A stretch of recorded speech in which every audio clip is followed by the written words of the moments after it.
Assalamualaikum warahmatullahi wabarakatuh. Rekan-rekan mahasiswa, pada kesempatan kali ini kita akan membahas tema perkuliahan Separation of Powers atau pemisahan kekuasaan atau pembagian kekuasaan dalam mata kuliah lembaga negara. Dan ini menjadi dasar bagi kita untuk memahami nanti posisi-posisi lembaga-lembaga negara yang ada di setiap negara. Dan yang kita bicarakan adalah secara konsep dan teoritis dulu sebelum kita membicarakan secara konkret di setiap negara seperti apa pembagian lembaga-lembaga negara itu dan atau pemisahan masing-masing lembaga negara tersebut. Kalau kita bicarakan mengenai separation of powers atau pemisahan kekuasaan, kita selalu dikaitkan dengan dua tokoh yang bicara masalah ini, yaitu John Locke melalui karyanya The Treatise on Civil Governance, ada juga Montesquieu dengan karyanya The Spirit of Law. Mereka lahir di sekitar abad 16-17 dan sebenarnya sebelum mereka bicara masalah itu di sistem-sistem hukum yang lain juga sudah berlaku masalah mengenai pembagian kekuasaan antara lembaga-lembaga negara di suatu wilayah, seperti yang terjadi juga di sistem hukum adat kita atau juga di sistem-sistem hukum yang lainnya, jauh sebelum Montesquieu dan John Locke bicara masalah ini. Karya John Locke dianggap lebih dulu menceritakan masalah ini. John Locke membagi kekuasaan itu di dalam negara itu dalam 3 jenis kekuasaan, yaitu kekuasaan legislatif, kekuasaan eksekutif, dan kekuasaan federatif. Jadi John Locke menganggap bahwa kekuasaan di sebuah negara itu harus dibatasi. Jadi gagasan pembatasan John Locke ini banyak sebenarnya. Nanti kalau kita baca di bukunya John Locke dan mengikuti perkembangan pemikirannya John Locke, kita akan bisa memahami bahwa John Locke ini memang tokoh yang concern betul masalah pembatasan dalam kekuasaan negara. Jadi kalau kita ingat dulu ada diskusi mengenai monarki absolut dan monarki konstitusional tentang teori perjanjian masyarakat. Teori itu awalnya disampaikan misalnya oleh Thomas Hobbes tentang perjanjian masyarakat, yang kemudian dalam gagasan Thomas Hobbes itu melahirkan monarki absolut ketika negara menyerah primus inter pares dalam sebuah perjanjian masyarakat itu menyerap hak-hak yang dimiliki oleh warga negara. Nah, tapi kemudian yang diserap itu adalah seluruhnya. Jadi kekuasaan itu menjadi absolut, primus inter paresnya menjadi absolut. Nah, John Locke kemudian mengkoreksi gagasan ini dengan mengatakan bahwa yang diserap tidak semuanya, ada kekuasaan yang tetap tinggal di warga negara, sehingga gagasan itu menghasilkan konsep monarki konstitusional.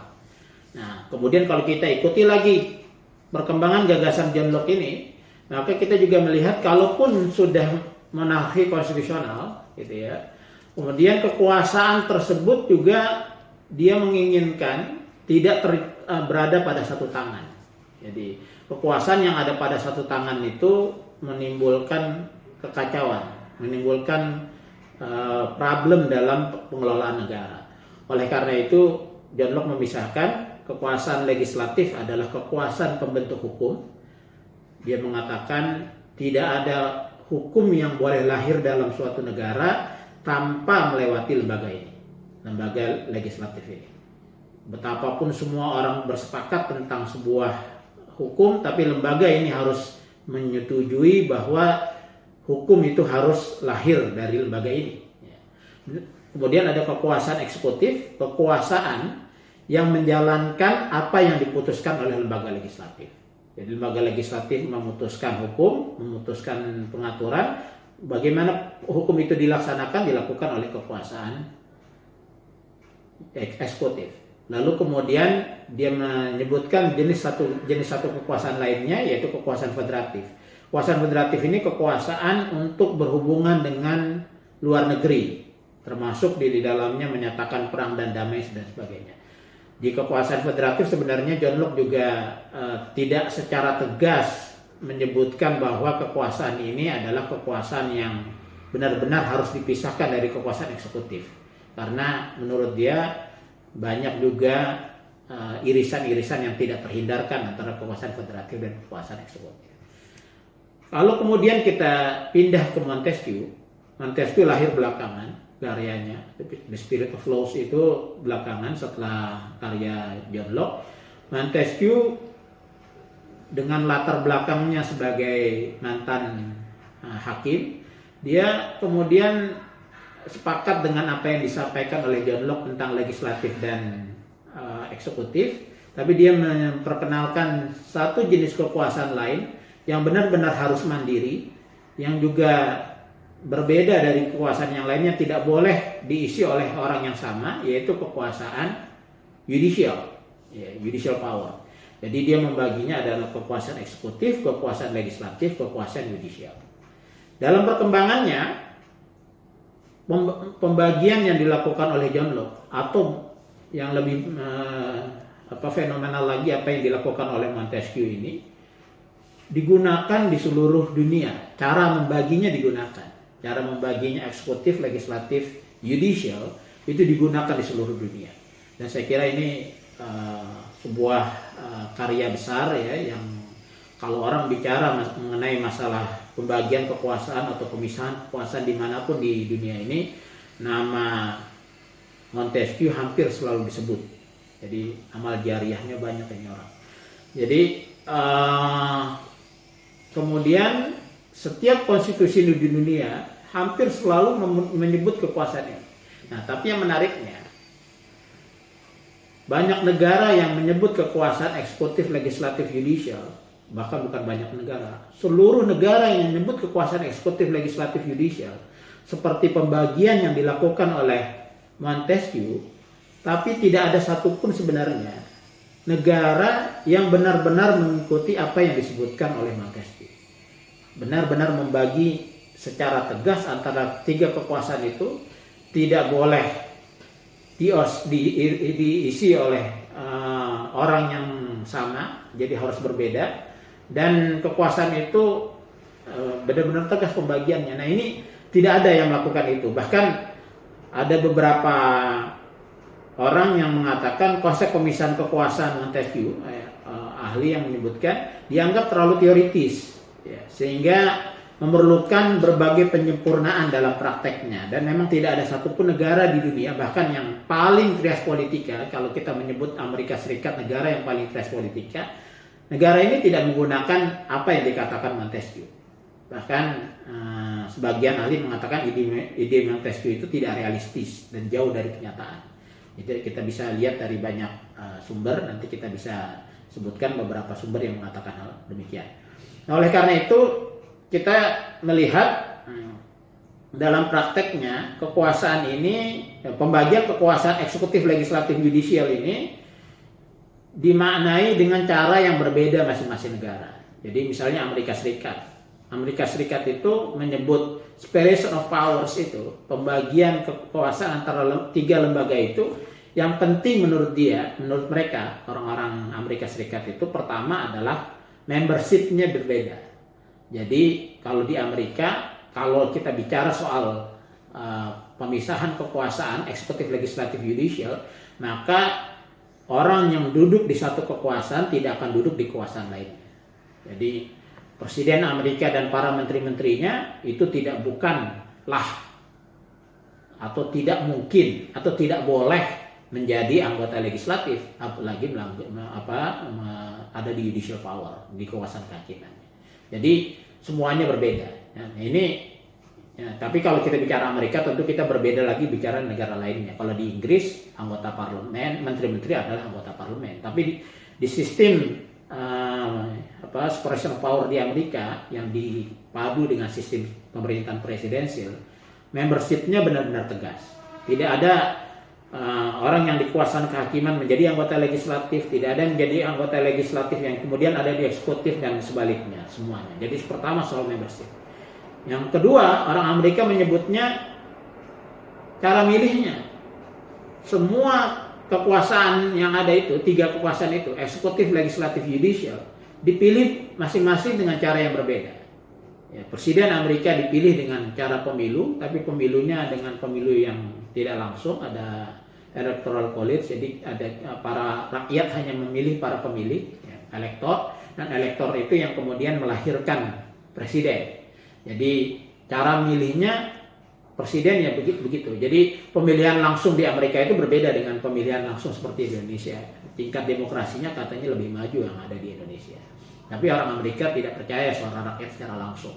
Maka dia harus bertingkat cara memilihnya. Nah, kekuasaan legislatif dipilih lagi dengan cara yang berbeda. Nah, dengan sistem pemilu distrik di senatnya, gitu. Di anggota kongres, ya, cara milihnya berbeda.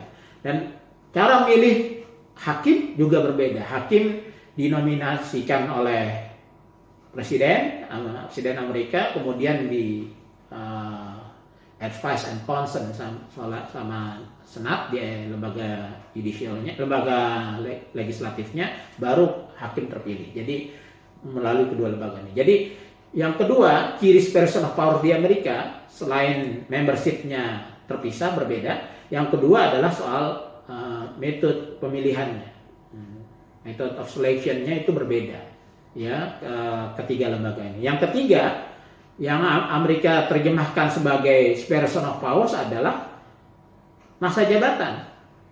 Jadi tidak ada satu masa jabatan yang sama di antara seluruh lembaga-lembaga pemegang kekuasaan di Amerika itu. Presiden Amerika punya masa jabatan 4 tahun, Senat Amerika punya jabatan 6 tahun, House of Representatives punya jabatan 2 tahun. Jadi di Amerika itu parlemen, yang disebut parlemen atau lembaga legislatif itu disebut sebagai kongres. Kongres itu terdiri dari 2 kamar. Kamar pertama adalah kamar pertama adalah House of Representatives, second chambernya adalah Senat, ya, majelis tinggi Senat. Nah, kalau dia bergabung atau joint session, dia disebut sebagai kongres. Nah, keduanya punya masa jabatan yang berbeda. Dan hakim agung di Amerika juga punya masa jabatan yang berbeda. Hakim agung di Amerika masa jabatannya seumur hidup. Jadi semua kekuasaan ini punya masa jabatan berbeda. Inilah yang mereka sebut sebagai separation of powers di Amerika.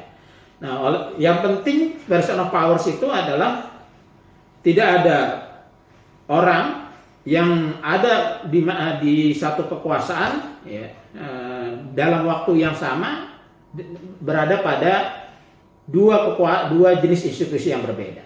Oleh karena itu orang Amerika kemudian menjelaskan lagi soal separation of powers itu, ya, yang penting itunya tuh yang terpisah. Yang lainnya, powersnya gimana? Institusinya lah yang dipisah sebenarnya, kata dia. Powersnya nggak sebenar-benar terpisah. Jadi Amerika menjelaskan satu konsep lainnya, yaitu konsep check and balances. Check and balances ini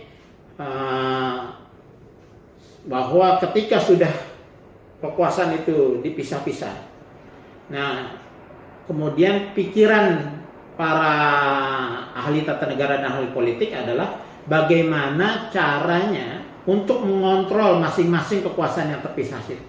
Dan karena kekuasaan sudah dipisah-pisah nih, eksekutif dipisah, legislatif, judicial, maka kekuasaan ini kalau sendirian tanpa kontrol, maka dia punya potensi problem untuk sewenang-wenang, untuk abuse of power tinggi. Oleh karena itu kekuasaan yang dipisah ini dalam konsepsi check and balances, dia harus saling kontrol. Saling kontrol antara dengan satu kekuasaan dengan yang lainnya. Nah, kalau kita kembali ke John Locke tadi, John Locke ini juga sudah mikirkan sebenarnya waktu dia tulis di buku To Treatise on Civil Government, dia pernah pikir. Jadi kalau legislatif, jadi legislatif ini posisinya oleh John Locke emang dibuat lebih tinggi gitu, karena dia membuat hukum.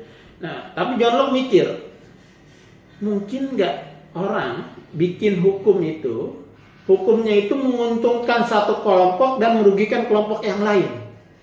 Nah, waktu berpikir seperti itu, John Locke kemudian membuat gagasan bahwa kalau begitu dia harus dikontrol. Jangan sampai produk hukumnya itu menguntungkan sebagian kelompok, terutama menguntungkan pembentuknya. Jadi kalau orang membentuk hukum, maka dia akan pikir, kalau saya untung, maka saya legislasi ini, saya putuskan hukum ini. Dan yang lainnya yang tidak membentuk hukum itu rugi. Maka John Locke menuliskan dengan tegas bahwa pembentuk hukum juga menjadi objek yang terikat dari hukum yang dia bentuk. Misalnya, jadi cara dia mikir untuk mengkontrol kekuasaan yang dia sudah pisah itu, kemudian dia pikir demikian. Yang kemudian dia berpikir lagi, tapi bisa jadi hukum itu bersegi-segi gitu. Ada yang kelompok ini untung, kelompok lain rugi. Oleh karena itu dia pikir cara kontrolnya lagi apa? Dengan hukum kodrat. Hukum kodrat itu artinya harusnya hukum dibentuk dengan sesuatu yang sifatnya transendental gitulah. Jadi John Locke ini berpikir, kalau orang berpikir demikian, kalau para pembentuk hukum berpikir demikian, lembaga legislatif demikian, maka hukum yang lahir adalah hukum-hukum yang adil, yang tidak berpihak.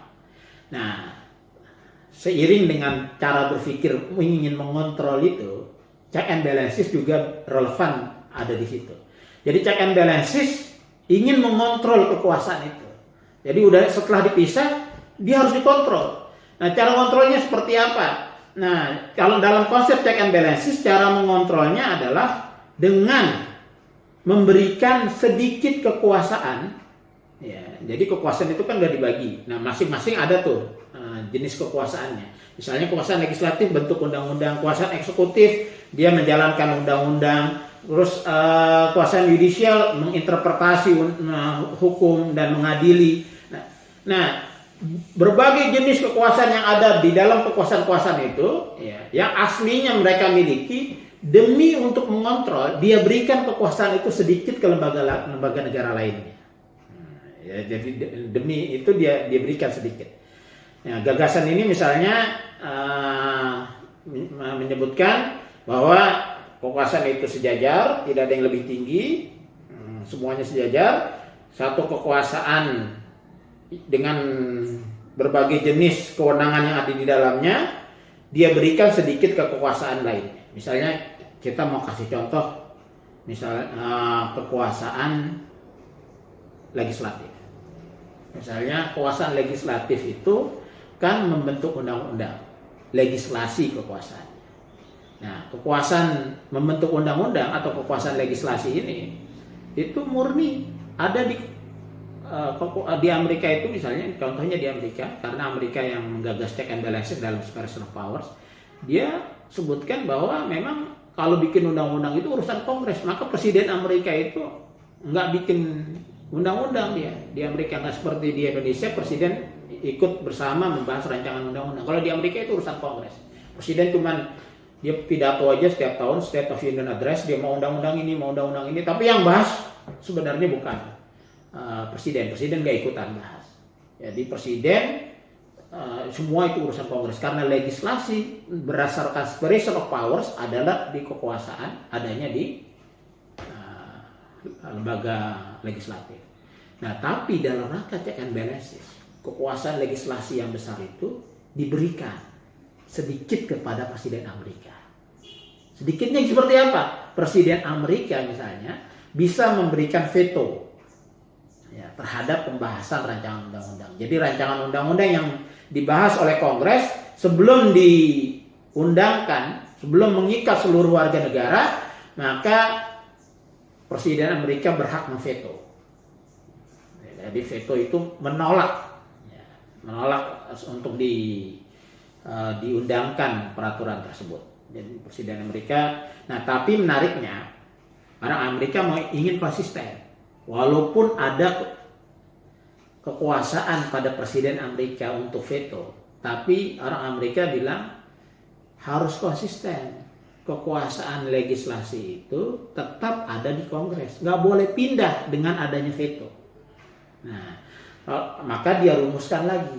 Rumusan berikutnya adalah veto Presiden Amerika. Oke, Presiden Amerika boleh veto, tapi veto Presiden bisa di-override, bisa dilawan oleh mayoritas anggota Kongres. Kalau anggota Kongres, ya, Senat dan House bersatu dalam sidang gabungan dan mendapat 2/3 anggota untuk melawan veto presiden, maka veto presiden kalah. Nah, jadi final say-nya tetap ada di kekuasaan legislatif. Jadi putusan akhirnya, walaupun ada presiden Amerika yang memiliki kekuasaan dalam proses legislasi, tapi putusan akhirnya bukan berada di presiden Amerika, tidak pindah dia kekuasaannya, atau tidak menjadi bersama memutuskan. Ya, tapi yang diputuskan, yang memutuskan tetap kekuasaan legislatif. Final say-nya tetap ada di kekuasaan legislatif. Dulu di Amerika pernah ada gagasan line item veto. Jadi veto itu boleh untuk 1 atau 2 pasal tertentu atau beberapa pasal. Jadi yang tidak disukai presiden. Presiden misalnya tidak suka rancangan undang-undang yang ada di Kongres, lalu dia tidak sukanya tidak semuanya. 1 pasal aja, 2 pasal aja nggak suka, yang lain nggak apa-apa. Dia veto sebagian itu. Nah tapi sekarang sudah dihapus. Karena prinsipnya adalah itu ikut bahas dong kalau begitu. 1 pasal nggak setuju, 2 pasal nggak setuju, itu berarti dia ikut pembahasan rancangan undang-undang. Enggak, nah, pembahasan tetap berada di Kongres Amerika. Karena ini adalah dalam rangka check and balances aja, bukan karena pindahnya kekuasaan, maka hanya sebagian saja, sedikit saja yang diberikan. Dia menolak, harus tolak seluruhnya atau terima seluruhnya. Jadi tolak seluruhnya. Jadi kalau ada pertanyaan, mungkinkah Presiden Amerika melaksanakan undang-undang yang tidak disetujuinya? Jawabannya apa? Mungkin. Presiden Amerika mungkin menjalankan undang-undang yang tidak disetujui. Tapi kalau pertanyaan ini ke Presiden Indonesia, mungkinkah Presiden Indonesia menjalankan undang-undang yang tidak disetujuinya? Jawabannya tidak mungkin. Karena kita memutuskan undang-undang dengan persetujuan bersama. Jadi bahkan kalau Presiden menolak, undang-undang tidak boleh dibahas dalam masa sidang. Masa DPR periode itu harus di periode yang akan datang. Kalau Presiden menolaknya dalam paripurna. Jadi kekuasaan legislasi Presiden Amerika lebih kecil dibandingkan kekuasaan legislasi Presiden Indonesia. Indonesia lebih kuat kekuasaan legislasinya. Nah ini contoh konsepsi check and balancesnya dia. Ada separation power, ada check and balances, tapi check and balancesnya tidak merusak gagasan pembagian kekuasaannya. Tetap pada kekuasaan yang ada. Jadi, nah misalnya yang lainnya kalau dalam kasus advice and consent, ya misalnya, nah jadi kan kalau di cara cek kekuasaan legislatif adalah dengan veto, misalnya ya kekuasaan legislasinya. Cara cek kekuasaan eksekutif gimana? Jadi eksekutif kan harus dicek juga oleh kekuasaan legislatif. Nah di Amerika misalnya mereka punya konsep yang namanya advice and consent. Jadi di konstitusi Amerika, presiden dalam melakukan pengangkatan pejabat publik membutuhkan keterlibatan lembaga perwakilan, dalam hal ini Senat, untuk mengkonfirmasi orang-orang yang diajukan presiden. Jadi presiden mengangkat menteri aja, nggak eksklusif presiden sendiri. Dia kasih ke Senat, Senat kemudian konfirmasi, setuju apa enggak. Nah, ini ada di artikel kedua, section kedua Konstitusi Amerika Serikat yang menyebutkan hal ini. Nah, penelitian saya sampai tahun 2011 itu masih terdapat 1.200 sampai 1.400 pejabat publik yang harus melalui advice and consent di Senat sebelum menduduki jabatannya.